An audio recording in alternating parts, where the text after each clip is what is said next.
Hello, good to meet you. Anywhere? Yeah. You are at the end. At the end? Yeah, we've got to be in line with the photographs, I'm afraid. Aymar, hello. Nice to see you. Welcome. Make yourself at home. You've got your bag at the ready. Are you heading to the airport immediately after? Okay. Well, here's the most important part of this conversation. Why is it that we're already tired of ESG and it's not even 2030 yet, let alone meeting all of our net zero targets? Aymar, where's the rub?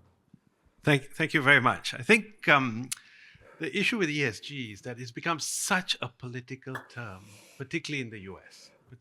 And the reason for that is you have the Democrats, you have the Republicans. You've got the oil-producing states in the southern part of the US and a little bit in the Midwest. And for those who are running economies which are based on oil and gas, and a number of these Republican states in the US are oil and gas economies, Texas, Oklahoma, etc. They perceive ESG as a threat to the economy, as a threat to their economies, and investors who are pushing the ESG agenda apparently underweighting companies like Exxon and Chevron, etc. And so there's been this huge backlash in the US over the last 3 or 4 years against investment companies that have put emphasis on ESG. I mean, notably my ex-employer, BlackRock. Larry Fink used to be one of the strongest proponents of ESG in his annual letters. But as of 2022 and 2023, his annual letters has refrained from using the term ESG. And Larry himself has been quoted as saying ESG has become so political, he avoids using the term. But that doesn't mean that the term is going away. And I would also say of my ex-employer, it doesn't mean that BlackRock is going to be underweighting long-term material sustainability issues. It still does, but it becomes a different phrase, and the focus changes slightly. And the focus is now on materiality. And I think that's a big, big issue. Materiality of ESG factors to businesses, that had been underplayed. I think over the last 5 years or so, there have been a lot of environmental activists, there have been some social activists who've been emphasizing on the E and the S without any concern about the G. And to be frank, as somebody who's been in this space on governance and ESG over 20 odd years, I think the big problem with the term ESG is that the G has been put at the end, and quite often it has been forgotten in the discussions. But when you forget and when you underemphasize G, that is when you have problems about governance, that is greenwashing, and that is when people think that the concept of ESG is not that relevant if you're only talking about deforestation and orangutans. Right. So actually, we're not tired of ESG. We're tired of the label, the term ESG. Fair to say? Yeah. So to borrow from Kellogg's advertising, don't tell them it's good for them and they'll eat it by the boxful. I think there needs to be greater traction. What is the benefit of these sustainability issues to corporates as well as to investors and those who are investing in the portfolios of these investors? That traction, what's in it? Why bother with ESG is something that needs to be put in greater focus. Right. Well, one of our best known and large corporates is sitting right next to you. Jonathan, firstly, what are investors here in Asia telling you? Are they tired of the ESG moniker, or are they still asking you about it when you're meeting with them? Hi, so I'm Jonathan Jong from the Comfort Delgo. And I think maybe just to introduce ComfortDelGro as a company, a lot of you in Singapore know us as the taxi company, but actually we are in 12 different countries, and we do rail, we do buses, we do taxis, quite a lot across the spectrum. I think what's important to understand is, as a company, we have over 22,000 employees and over 40,000 fleet vehicles. So this really means that we have that kind of scale, that decisions we make on our fleet will really have an impact in the rest of the transport world. So when you look about our investor base, definitely there is a little bit of ESG fatigue, whether we're talking about investors or stakeholders. I think we've gone through this whole couple of years of, the whole alphabet soup. 1 minute was GRI and SASB, and then we're talking about TCFD. And just when we start getting our hands on TCFD, we now have ISSB and so on. All these acronyms are, people are getting tired, and what do they mean? And there's so much greenwashing going about. Definitely for our large investors, they're still asking the questions, and these questions are not new. A lot of these questions around things like, what are we doing on our social front, on health and safety? How are we investing in people? What are we doing about giving back to society? Governance questions. These are business as usual, really. It's not really new things. It's just that I think with the whole focus on sustainability and ESG, it's brought a different level of transparency. And with that level of transparency, it's information. The more information investors get, the more information our stakeholder gets, whether that's clients or even prospective stakeholders, suppliers, people who want to join the company. This is really giving them that level of information that they didn't have before. And with that, better decisions can be made. So we don't see it as going away. In fact, we see that as actually there's a hunger for more of this information.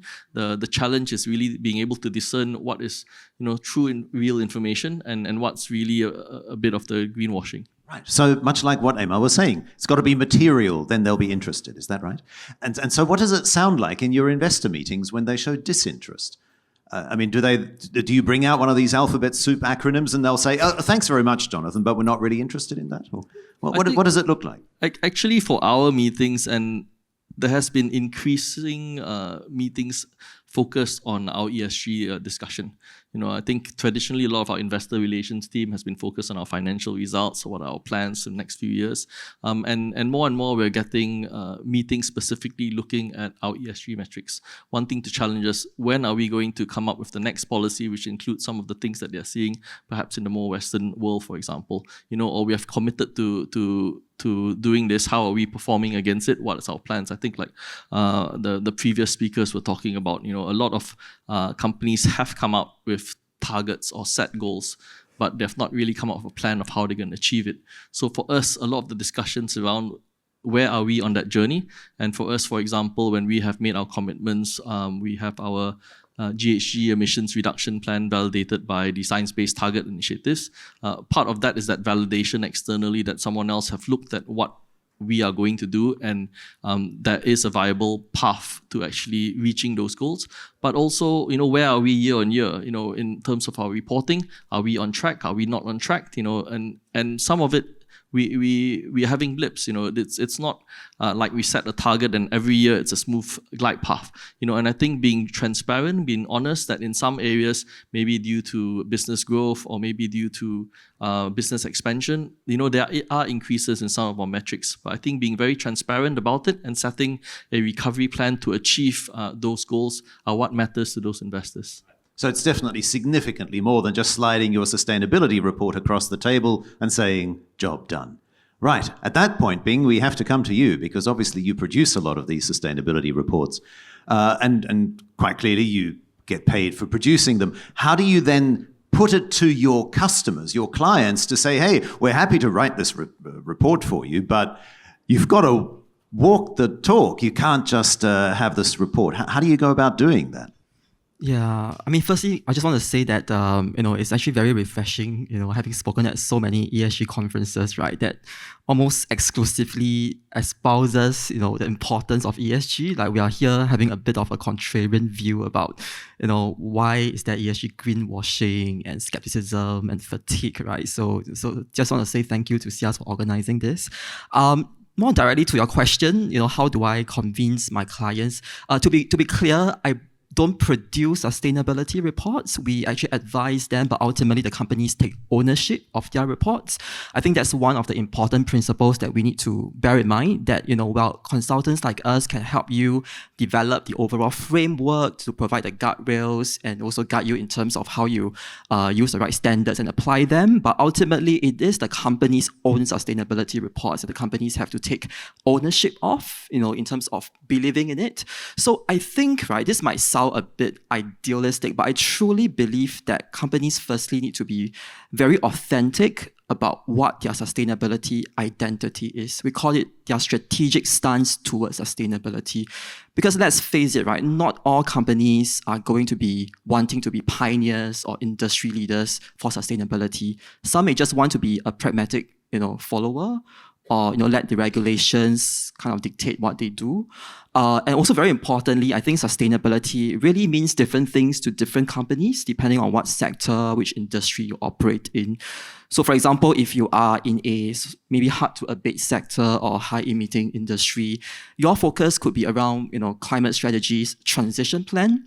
But if I'm in a low emitting sector, my focus may be more of how do I generate social impact through my products and services. So ESG really means different things for different companies, different strokes for different folks. So I think it's important for a company to first really understand what this true north is for them from a sustainability perspective, which will then allow them to really understand what is that strategic value that ESG brings, and then using the ESG reports to tell that story, that compelling narrative, and to articulate their business case for why ESG matters, how it can generate economic merits and deliver sustained, economic outcomes, which will hopefully then, convince, investors that it is ultimately not a trade-off between pursuing sustainability and pursuing returns. Yeah, so I hope that makes sense. It does. It almost sounds like sustainability branding. What do we want to be known for? How do you stop companies from kind of picking something that isn't material because it looks nice and it gives them something to get behind? Yeah, so I think that speaks directly to one of the things that John mentioned, right? This concept of greenwashing. I think greenwashing can take many shapes and forms. It could be the form of disclosing false or misleading information. It could also take the form of picking and choosing what you want to disclose. Picking what you think is more favorable to you, even though it may not be so material, for example. So I think having those guardrails, the robust standards and frameworks are very important. Again, we spoke briefly about, ISSB and some of the other standards, right? I think it is a step in the right direction. We are trying to harmonize the very busy, fragmented reporting space where there are a multitude of standards and frameworks that companies can choose from. So I think this harmonization of standards will help in one way or another. But I think the other part that, again, John alluded to, right? External validation, external assurance. I think for a lot of the sustainability information that we have today, unlike your typical financial reports that investors like all of you here would be very savvy with, right? These are usually subject to external audit, right? Financial statements almost always have to be audited so that the capital market participants can trust in them. But if you look at sustainability information, a lot of them often are not subject to any assurance. For example, one of the recent study by the SGX and the NUS, which looked at more than 500 listed companies in Singapore, only about 30 of them, which is about 6%, obtain some form of external assurance over their sustainability reports. And it's not the entire reports, it's just a subset of their reports. So therefore, it's not surprising to me that, when we do some of our investor surveys every year, so like every year we have this global investor survey, where we talk to about more than 400 different companies, investors around the world in 40 different territories. One of the key messages that has been coming up from this survey is that a large majority of them believe that there is some form of greenwashing in corporate sustainability disclosures. In fact, the statistics was an alarming 94% of investors telling us that. So I think that needs to be addressed. 94%. Yeah. Well, let's see whether this is similarly reflected here. Please raise your hand if you think that there's at least some or a lot of greenwashing going on in sustainability reports. Raise your hand if you feel that there is some or a lot of greenwashing going on. We all need to do a better job, right? We're not quite at 94%, but certainly heading in that direction, aren't we, Jonathan? Exactly. So have you ever turned down a client who's come to you and said, hey, you already do our accounting, can't you just, throw in a sustainability report for us? Absolutely, absolutely. I think we have to be very careful these days, because there's a lot of scrutiny on ESG, and internally at PwC, we have very stringent risk management procedures and policies we have to go by before we can even accept sustainability engagements these days. So one of the things we always look out for is this company serious about sustainability? Is there a credible framework that they're using to produce their report, or is it something that we feel is too much of a risk for us? So definitely we have turned away clients before, or we kind of try to do it in a more progressive manner for them. If they are not ready, for example, to get their reports assured, right, we just tell them this is not ready. Do you want to maybe start off with a readiness pre-assurance, rather than to pick and choose and to come up with something that looks more rosy than the reality is. Yeah. Yes. Whereas, Roger, from a director's perspective, of course, that would be the easiest thing to do, isn't it? Oh, gosh, the stock exchange is now mandated for us to put a sustainability report together. Who could we turn? I'll tell you what, let's just go to our accountant and get one done. What's the director view of this conversation? Well, yes, I mean, so the director is struggling in the midst of this changing landscape of ESG and trying to work out what to do. And I think they're faced with paradoxical forces at the moment, because on the one hand, you have the things that Carmina was talking about, the kind of policy developments towards greater disclosure, due diligence of supply chains. That's all continuing ESG, as it were, in a positive direction. But there's no doubt, though, that if you look at the concept of ESG in terms of how sexy a business topic it is today, it's not at the level that it was 3 years ago, I would say. I was talking about Gartner's hype cycle, wasn't I, a few minutes ago? And I think maybe ESG was at the peak of Gartner's hype cycle in about 2021. And it's come down since then. And that doesn't have, that's, I think, for 3 reasons. One of the reasons which Amar has talked about, which is politicization of the concept. I think the second reason is just a short-term factor, that we've had the Ukraine war, we've had the energy prices going up. As a result, the old-fashioned stocks, fossil fuel-driven stocks, have outperformed the market. ESG well-rated stocks have underperformed.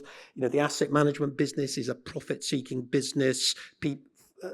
Flows of investment funds have now flowed out of the ESG stocks into more old-fashioned type of stocks. So that's a kind of a short-term explanation.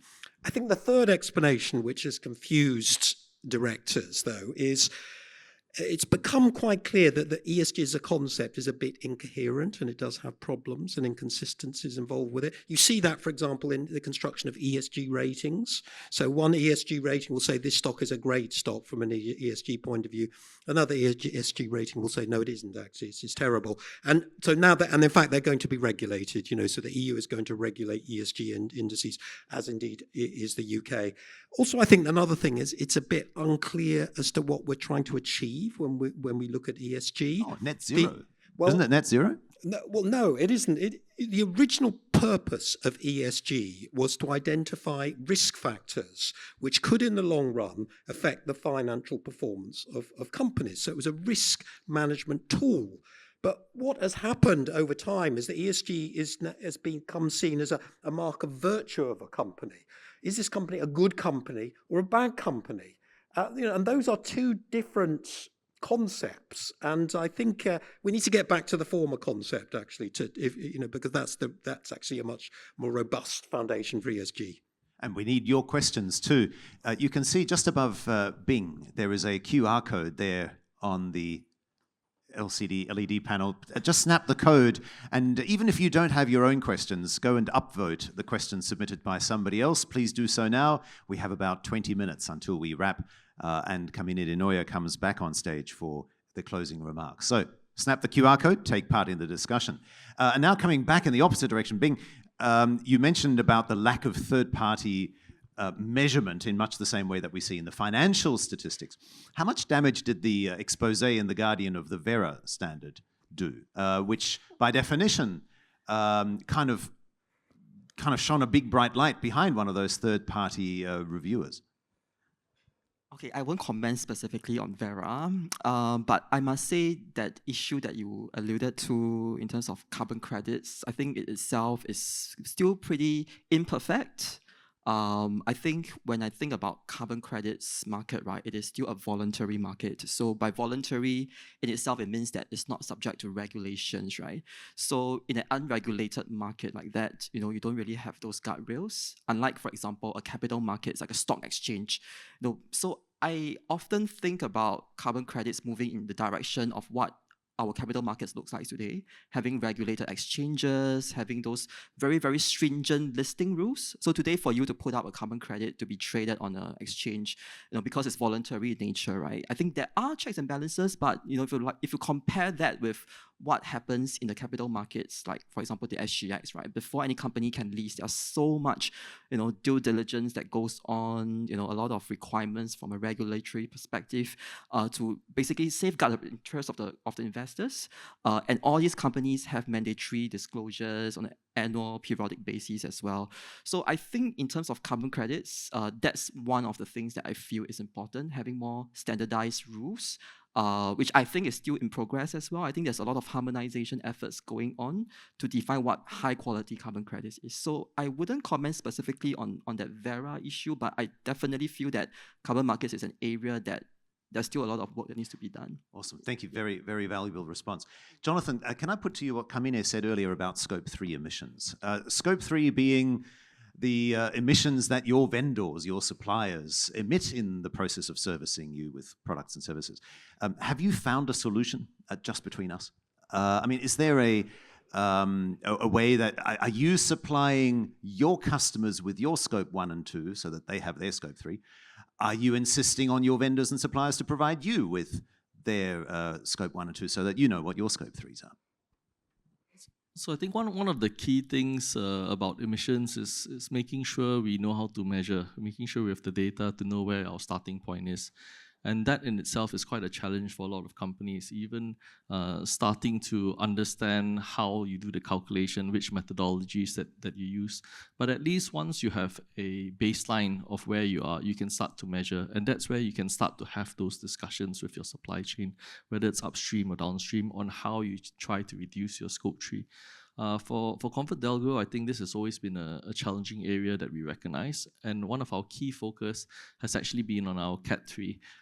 This is where a lot of the our Scope 3 for energy and fuel use comes in, because this is an area we feel we have more control. I think it's very easy to speak to our supply chain and say, can you give us products which are greener? But life doesn't work like that. Technology does not advance very much. But for us, we have always looked at the decarbonization of our fleet being one of the primary drivers of our transition. So in this way, by electrifying our fleet, changing to cleaner energy vehicles, we in turn can reduce our Scope 3 in the Cat 3 fuel and energy use category. And that's one of the bigger chunks. I talk about then focusing on our Scope 3 to understand our data better, whether this is using more accurate emission factors or activity type of data.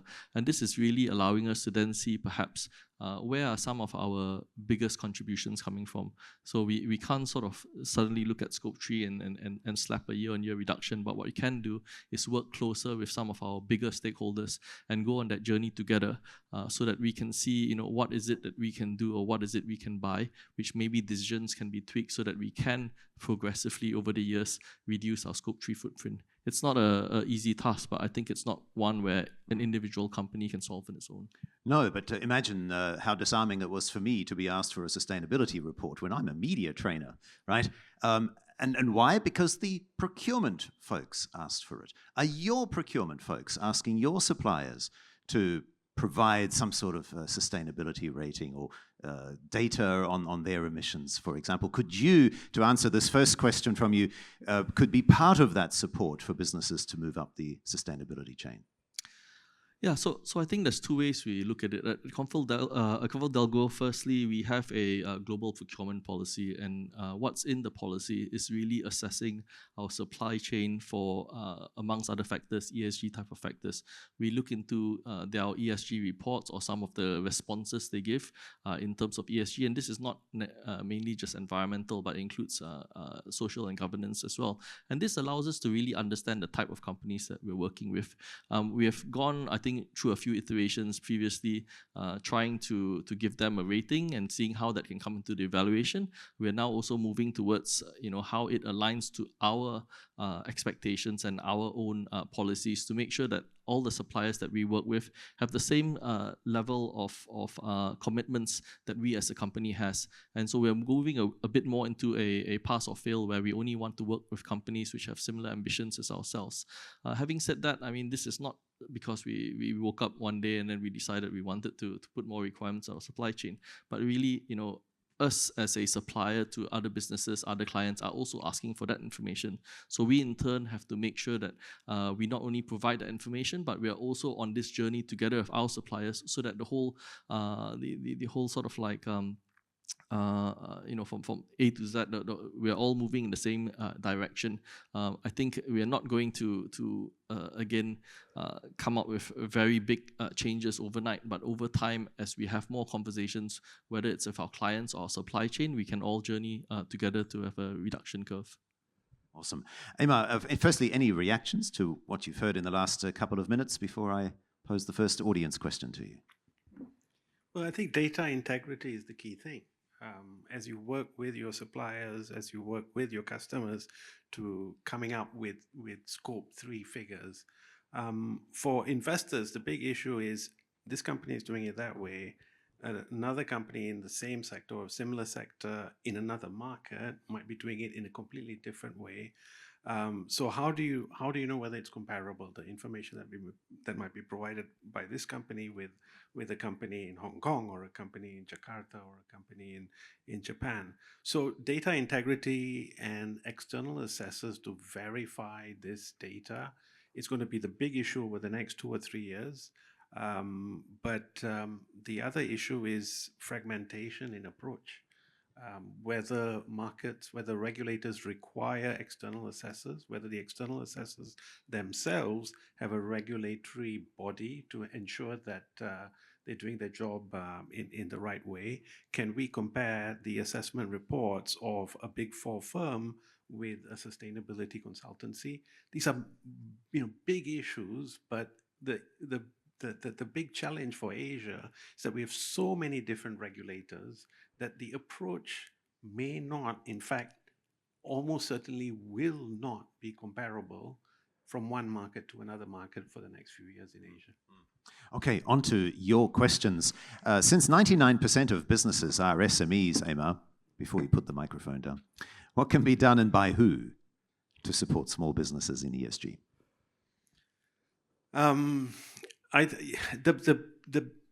You need to get traction. You need an incentive, a carrot. And the biggest carrot, I think, to take sustainability, and in particular, we seem to be focusing on climate issues here. The biggest carrot is if you can get financing at an advantage, green bonds or green loans from banks. Is the coupon advantage, the funding cost, significant enough? To date, the difference in funding costs between a green bond and a standard bond, if it's more than 20 basis points, it's quite surprising. We need more capital going into green bonds so that the coupon that financiers who are issuing these green bonds, the coupon is significantly lower, and the borrowing cost for SMEs who are borrowing from banks, that it's significantly lower if you have sustainability targets, then the SMEs will be incentivized. Okay, that's the carrots. What about the sticks? Procurement departments preferring customers which are doing the right thing, perhaps? Yeah, I think in the end, the big corporates will be insisting that the vendors, the suppliers have the data. If they don't have the data, they don't get the business. Next question, getting the most upvotes at this time. To what extent are vested commercial interests pushing for increasingly complex disclosure regimes and more rigorous assurance standards? In other words, well, if I may paraphrase your question, I think you're asking whether it is in fact it's not the virtue of doing good by ESG standards, but it is commercial interests which are pushing those standards. Please correct me if I'm misunderstanding your question. Would you like to have a crack?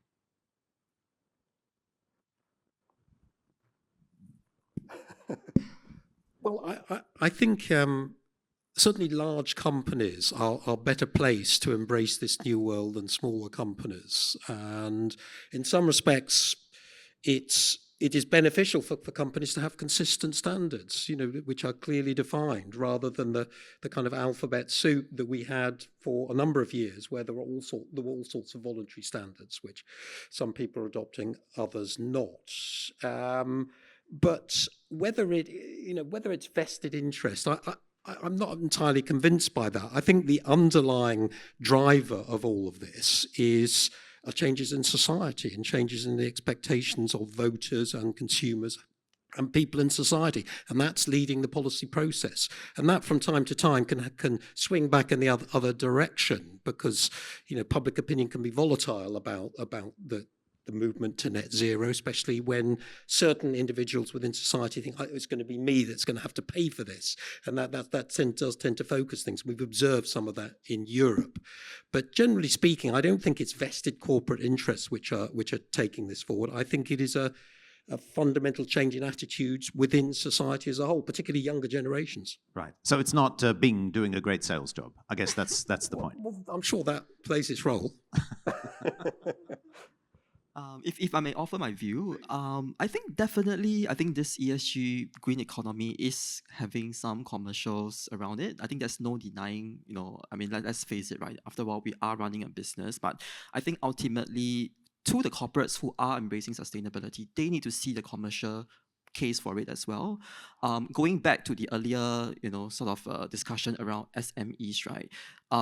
Yes, I think a lot of SMEs are facing obstacles, difficulties embracing ESG. But what we have seen some SMEs do is that they are realizing that if they don't act fast enough, they could be put in a disadvantageous position from a business perspective, especially if they are part of a global supply chain of, let's say, a large European MNC who has very, very stringent supplier standards, right? So we have clients who are SMEs telling us that, hey, if we don't do this fast enough or well enough, we could be losing some of our big customers who have really, really high ESG standards. And some of these standards are not necessarily ESG policy or regulations driven as well. It's really because these companies, they really want to be embracing some of these best practices. So I think for companies, I think it's commercial all around, right? It's a business, but I think for companies, from an ESG perspective, they also need to recognize the commercial reasons and merits around it as well. Cool, thank you. Jonathan, 2 questions for you. And you might be surprised that I'm asking you this. First one, but it's useful to hear from within industry as to how this is viewed. How do stakeholders and investors discern the wheat from the chaff when it comes to, these different ways of reporting, these different standards? What's your unique view of this as you look at others in your industry and make decisions on how you prefer to report? Can you give us some insights into how to separate the two? I think when you compare just at a very high level, all listed companies, or at least in Singapore, now all produce a sustainability report. So the contents of the sustainability report is one of the key sources of information for stakeholders, investors, and whether that the information within that report has either an internal assurance or external assurance will make a difference. But I think beyond sort of the assurance part, it's what's in the contents of the report. You can have a very summarized short report, and like being said, we've moved past which factors are material, because SGX have now given guidance, on 27 or so metrics which everyone should consistently report. But I think the level of reporting the details behind explaining some of the metrics, so not just putting the data out there, but explaining why. And this includes also explaining why some of the performances in some of the metrics perhaps not doing as well as we plan. I think that level of transparency is appreciated by our stakeholders. And of course, beyond sort of the publishing of the report, we do have a lot of discussions with our investors who then go into more detail, wanting to understand deeper, why some of our performances are meeting our targets or why some of them aren't, and also perhaps offering their insights on what are their expectations or what they see as other areas which are important to them. So this conversation is really helpful because I think in the past, it's mainly from a financial return lens. Now, actually, it's looking further into, what's the company's plan in the longer term, and bringing that conversation to understand a bit more about what we're doing about our people, how we're giving back to society, what is our company looking forward to, not just from a financial return or business expansion, but what type of businesses, technologies are we investing in so that we are here in the long term. So to paraphrase, and please tell me if I'm wrong, as you read other reports, the thing that will make you call BS is when they have lots of data but no explanation, or when the explanation is particularly superficial. Did I summarize that correctly?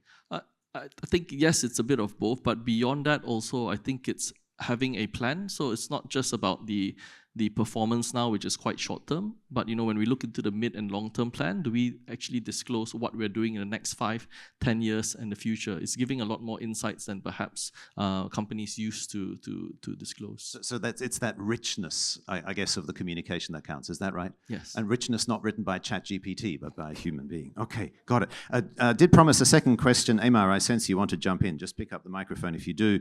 Jonathan, this is a second question for you. You can see her here on the screen. While investors are interested in climate issues, are they asking at the level of detail proposed by TCFD and ISSB? We have a lot of investors. We have a very wide shareholder base. So I think we definitely do have some of our investors asking very detailed technical questions. I think this goes beyond questions related to climate, because I think a lot of the TCFD analysis really looks at sort of how we are impacted by either physical or transition risks related to climate. But some of these, I think, are related. Actually, the latest round of questions we have were focused on things like workplace safety, asking us about injury rates, asking us, how we're improving these rates, asking us how we go about setting some of these targets in different countries. This is not something that we typically expect from our shareholder meetings, as an example, and some of these are also asking about some of our risk management, our corporate governance, our disclosures around whether we have had breaches, and these are typically not what you expect under a ESG discussion. So I think it's becoming a lot wider. I think investors are getting a lot more aware and educated to move beyond sort of the typical, how are you doing for your GHG emissions? Where are you up or down? I think that's where ESG is getting that maturity. Awesome. We're into the final moments. Speed round. Gentlemen, 30 seconds each for these questions. The first one here is about motivating the board. Roger, I propose maybe you'd like to take this one. How do you encourage or motivate the board to embrace sustainable governance beyond, keyword, beyond regulatory requirements? Roger. Think about who's sitting on the board. Do they have the right skills? Do you maybe need to really rethink, change who's there? Do you have the right committee structure? Do you need a sustainability committee, or can you do it in other ways? And just try to understand how these type of issues are impacting on your business model. They're about intangible long-term factors which drive value creation. That's how you need to think about them. Awesome. Bing, you were so good with the previous questions. I'm sure you can handle this one too. Given that harmonization of standards is still ongoing, well, we got to do something, right? So what's the most practical approach to prioritize the implementation roadmap to fully comply with the latest regulations? Okay, I think the good news is for Singapore companies in general, especially those regulated ones like the listed companies, you are not starting from scratch. In fact, a lot of them have been doing sustainability reports for many years, since 2018. I think that's where the SGX requirements first started. So with all the new requirements come in, I think one of the quick wins is to really first start with a gap assessment. What are some of the incremental disclosures that they need to make? What are some of the low-hanging fruits that they can actually fix quite easily, because they might already be doing something, but they may just not be disclosing them, and then looking at where the other gaps are, and then having a plan towards complying with them over time. yeah, so I think that's my quick advice for companies to comply with that. Awesome, thank you. Emma, you said earlier on that there seems to be too much focus on the E and not enough on the S and the G. If we had put G first, or if companies did that now, how might the picture change? The big benefit of focusing on G is that it focuses on risk management. It's not just, trying to put yourself out as being more virtuous than your peers, etc. Well, some of the firms obviously are. But it is about risk management and avoiding groupthink. That is where diversity, the S side, we talked about ESG, we've hardly talked about S. We talked a bit about G, we talked about E, we hardly talked about S. Interestingly, in a panel, which is all male, when you have a major part of the demographic not in the discussion, there's a big risk of groupthink and not being able to think outside the tunnel vision that leads to corporate disaster. Cool. Most of the organizers are female in their defense. Okay. But I take your point. Next time they'll hire a female. Quick question though. Just one final, a couple of questions here. One for you, Mr. Lee, directly for you. There are so many sustainability reports issued annually. Are you able to figure out if the company is truly embracing ESG or just issuing a report to satisfy compliance? Well, definitely there are a lot of sustainability reports out there, and I have not been through all of them, to be honest. But I think if you really go into the details, look at what the company is disclosing, are they being authentic, talking about both what they are doing well in and also what they are currently lacking in, what are the limitations in terms of the data, the disclosures, where the gaps are, and how do they plan to fix those gaps. I think being real and open about it is important. If I see a report that only talks about the good things, right, and paints a very, very rosy picture, I get very skeptical. Yeah, so that's how I discern generally. Cool. If you pass the buck or the microphone. And this is a way that maybe AI can help us. There's AI being developed which will actually look beyond the glossy corporate report. Will look at all the social media posts, the speeches, the casual pronouncements of anyone in the company to try and determine what is the true priority of ESG. Excellent idea. And while we're at it, we could appoint some AI panel members next time as well, as long as she's called Jennifer and not Michael. Jonathan, final question for you. ESG and short-term gains are often not compatible. You must come across this in your conversations with the institutions, right? On the one hand, they want to see quarterly performance. On the other hand, how do we let investors care more for the fact that ESG simply does take longer? That's the thrust of this final question. So I'm quite fortunate that my board has had a board-level sustainability committee for quite a few years now, and the committee members who sit on the board, I think, have also made themselves very aware of all the trends, not just on what investors are asking for, but also how companies, what the expectations of the companies. So to that note, I think we're very familiar with the short-term targets that we've had. Even in our ESG reports, we also have annual targets. But I think what we have moved towards is setting longer-term targets, which aligns not just with the board rewards, but also with the management rewards. So in this way, we have a short-term ESG targets, which directly impacts our business units, the CEO's bonuses on an annual basis. But we also have a long-term employee shareholder scheme, which also rewards based on the longer-term targets. So this is how I think we make the whole company aligned, into ESG. And it's not just, I think, like what one of the previous speakers say, it's not just the Chief Sustainability Officer or the Sustainability Office. It's not just a board issue, but actually it's a whole company issue. And this is where the whole company can then drive into everything that we do, decisions that we make, acquisitions that we're going to have, and how we run our operations. Everyone align into a longer term goal, which then allows us to look at longer term targets, and then hopefully that will reward our shareholders, reward our investors in the long term. Ladies and gentlemen, the conversation continues in the networking break, which follows immediately after Kamine Denoya's concluding comments. In the meantime, please join me in thanking my panelists, Emma, Jonathan, Bing, and Roger.